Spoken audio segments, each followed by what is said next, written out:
Good morning, gentlemen. There's a bright sun outside.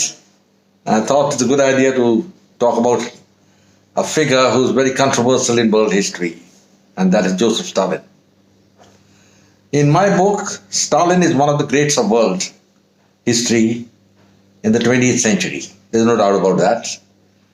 Because the one single contribution which he has made is unforgettable. What is that? He was the man who won the war against Hitler, and if he had not been there, we're pretty sure the British, the French, and the Americans would not have won. No way. But there are so many people who keep talking so many things about Stalin. And one of these concerns the mass deaths which he organized in the concentration camps. Now, there is an American professor, I would like to name him here, after considerable research. He has concluded that Stalin killed anywhere between 6 to 60 million Russians from the day he took power in 1924 till the time he had the brain hemorrhage in 1953. Let's examine this thing. Is it possible that Stalin could have killed anything between 6 or 10 million to 60 million Russians by his policies? Stalin was a cruel man. Let's accept it, yes. But he had the interests of Russia in his mind. He was born in 1978. In 1878, my mistake. And that was the time when the Tsar was ruling and Russia was steeped in feudalism. So he grew up in that atmosphere. He had an alcoholic father who probably beat him terribly. And then he joined the Communist Party, which was supposed to be the revolutionary group, at that time. It was fashionable for the intelligentsia to associate with the proletariat, as Karl Marx used to say in his Das Kapital. It was something new, something which had not been experienced by anybody else in the world. That is the point which we must bear in mind. Having accepted that, the point is that Stalin came into power in 1924. He was a grassroots man, a man who lived close to the earth. We must remember that Stalin and Lenin also all his time spent in Switzerland when the Tsar had cracked down on the communists, the Bolsheviks. They were known as the Bolsheviks at that time. Well, Stalin remained in Russia, built up a cadre, and when Lenin had a stroke, he didn't want Stalin, but Stalin had the support of the party and he came to power. Now, understand the atmosphere at that time. The Western powers were very hostile to the Russians, and there was a civil war had just been won by Trotsky, engineered by the British and the Americans and the French, who were keen that the Tsar should come back. But it wasn't going to happen, and at that time drastic measures were required in Russia, and Trotsky was the first man who enforced those drastic measures. He got the Tsar family executed, very sad, but that's a fact. And then he started what we know as the concentration camps. They are actually a brainchild of Trotsky, and Stalin only developed that. In Russia at that time, the policy was dog eats dog. That means Trotsky was a very ruthless man. He was a Jew, he was a ruthless man, but his one aim was to remain in power, and if he had come into power, he would have got Stalin executed.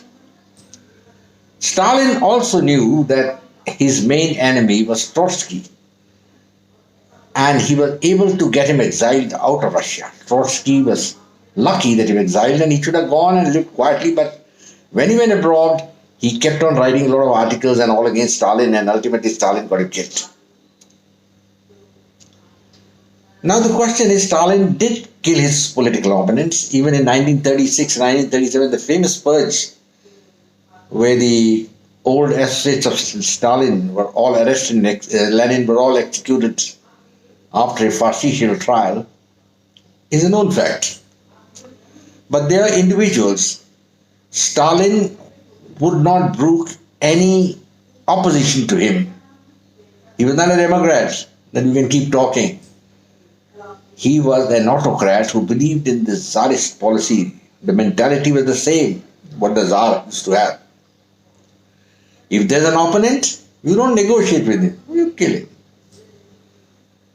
Now, there's so many other historians who have written, and most of them are the American historians who have gone around writing that somebody says he killed 6 million, somebody says 10 million. As I told you, this professor from Stanford University says he killed up to 60 million. Now, what is the truth? And before I continue further, I must inform you that I have been to Russia so many times, and I had a look at Russia. And I've been seeing documentaries of what Russia was during the Tsar and what was there during the time of Stalin. Remember one thing, the Russian population in 1924 was 126 million. This had risen to almost 180 million by 1953. Now that's a huge number. It's more than the average growth rate of a nation. So the first flaw in this theory is, if Stalin had really killed 20 or 10 or 15 million people, then how did the Russian population grow so much? This is not to say that he did not get anybody killed. That's not the issue. The issue is, what is the quantum of the killing? Did he carry out any genocide? I don't think so. That is the first answer I must give in one line. He killed people. He got a man-made famine induced in Ukraine, yes, that 31 to 33.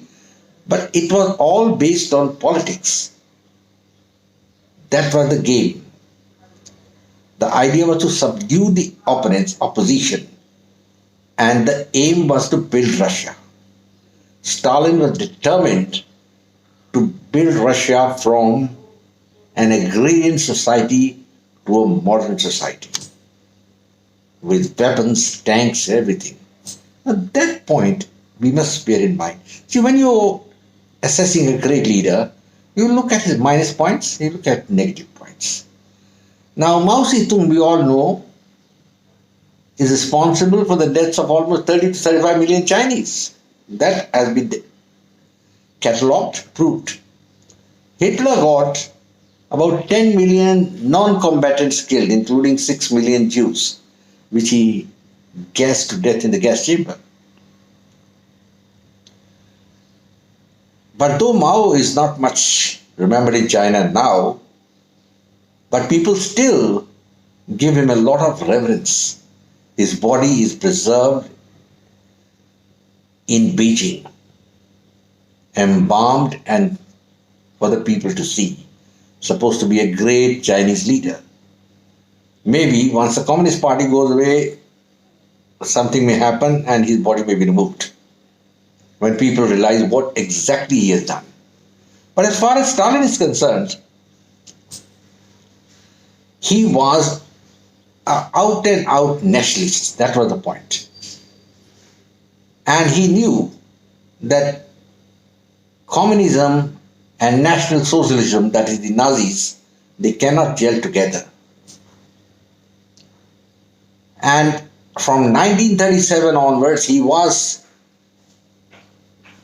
possessed with the idea to fight the Nazis. It ended only in 1945. And from 1937, 38, end to 45, he carried out no killings of his own population. In fact, that is the time he united the Russians in the battle against Hitler. The only point when the massive killings took place was the period in 37, 36, 37, 38. That is the time when the letter was issued by the Supreme Soviet that those who were enemies of the Soviet state and was opposing should all be, they didn't use the word executed, they said dealt with. And that is the time the famous trials began to take place, the Purges, and many thousands were caught. Now, yes, thousands were killed, but nobody can say he killed 60 million or 10 million or 20 million. As I've already given you the demographics, which I'll now put on the screen also, you can all can see, the Russian population rose. So it could not have risen if Stalin was killing everybody all and sundry. Much of the image of Stalin is created by the Western press, basically the Americans, because they were the ones who at one time were very, very scared of Stalin. Very scared. And particularly during the Korean War, when General MacArthur had recommended the use of the atomic bomb on China, it was Truman, on the advice of the British Prime Minister, who decided, well, don't do it. They were so scared. What if Stalin bombed Berlin?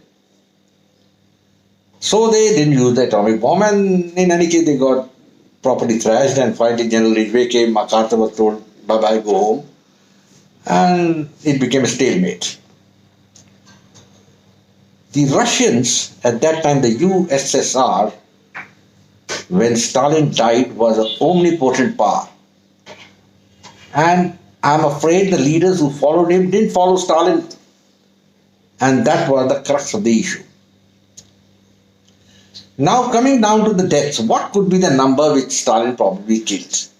I have done some research, and my figures tell me that Stalin was probably responsible for about 750,000 executions, which is 3/4 of a million.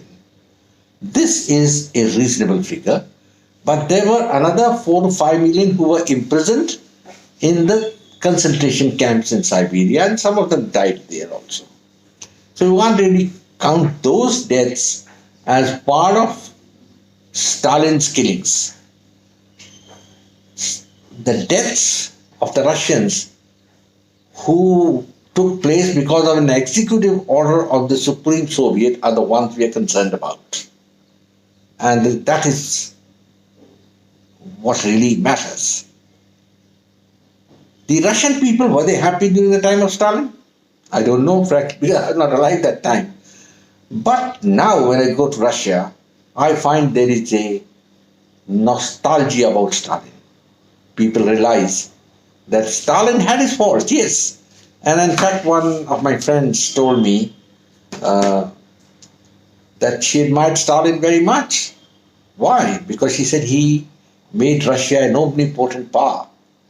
And that continued when Khrushchev took over, and after him, Leonid Brezhnev. But after that, there was no dynamism in the Russian policy. Of course, all the killings also stopped after 1953. There was nobody killed. And for the next 35 years, Russia was more stable. But in the type of system which was in force in Russia, you needed an iron hand. And once that iron hand goes away, the Sisyphus tendencies come in. Russia was a collection of states, an empire built up by the Tsar. And then Lenin and Stalin had consolidated it. And Lenin and Stalin, and Lenin also, were not averse to the enemies of the Soviet state being transported to Siberia, where many died. The concentration camps. This was a peculiarity of the communist system. And I'm afraid there are in existence in China now, and they call them centers of correction. You give it any name, it means incarceration inside a closed area for years together till you get your political beliefs right. You start throwing the official line of the party, and that's the time they can say, okay, well, we can trust you, you go. Otherwise, till that time, it may be 10 years, but you will die and go away and they won't be bothered. So the deaths against Stalin are not that many as made out by so many so-called experts. My estimate, as I've already told you, is about 750 to 800,000. Of course, anybody can pick up any number of books, which will say 10 million, 20 million, but nobody can answer the question, if Stalin had killed millions and millions, how did the Russian population grow up? That one point is enough to put a nail in this theory. The Russian population grew, the Russian industry grew, so much so that even Mao Zedong was impressed when Russia was the first country in the world to launch the satellite, the Sputnik 1, if you remember. The first man in space was a Russian, Yuri Gagarin. America is a great power also, yes, but they lack focus. Their focus is, for all these years, has been Russia. They forgot about China, and now China has caught them by the tail. As far as Russia and Stalin is concerned, we must assess the man for what he did. He won the war, one. Number two, he made Russia into industrial power. Number three, he created a monolith Russian state, which was a challenge to America. These three things are enough to see that Stalin's name in world history cannot be obliterated. He killed about 1 million people, maybe less than that, about my estimate about 700 to 800,000. And they were not all killed on the orders of personal orders of Stalin. It didn't happen that way. Stalin would just issue an order that those who are the enemies of the state, but a lot of other junior people would interpret those orders in their own way and to ingratiate themselves with the Communist Party and the authorities. And they would go around searching for people, and there used to be the famous midnight knock of the KGB, and people used to be just spirited away and vanished. It's not a good thing. It's part of a police state, a totalitarian state, and you can't deny Stalin was heading such a state. Russia itself was a totalitarian state, because when they tried democracy in 1989 with Mr. Gorbachev and Petrovskaya and all that, what happened? Nothing. The Soviet state broke up. Well, gentlemen, I hope you have listened carefully to what I've said. Stalin has his place in history. You can't deny it. Absolutely. Nobody can deny that. Number two, he did commit some murders, killings on his orders were carried out. I think the purges of 1936-37 and the political leaders which he executed, or he personally ordered the execution, will always hang against him. But that was the policy in Russia. What would have happened if Trotsky had come to power? Would you think he would have left Stalin? Stalin wouldn't be heard of totally. It was a type of society which was in existence, a violent society. And Russia has been a violent society from the beginning. Even when the Tsar was ruling, the same thing was continuing. The Duma, the so-called Russian parliament, was just a rubber stamp, nothing. The Tsar was all in all. All right, gentlemen, let's give Stalin his due. I will just say that I had been to Moscow, and there I saw the latest military church which has been built there. And there's a mural for Stalin. Even the church in Russia has forgiven Stalin, and they remember him. The Russian people remember Stalin. And anybody who tells me that the Russians are very wary of Stalin, they hate him and all, I can't listen to such things which are not real and do not touch reality. People are nostalgic of Russia. He did kill people, but he made Russia. And people are now yearning in Russia for the days when they were a counterpoise to the Americans. And the man who made it possible was Joseph Stalin. I close now, gentlemen, and I hope you all like it, my video. And goodbye, God bless, and Jai Hind.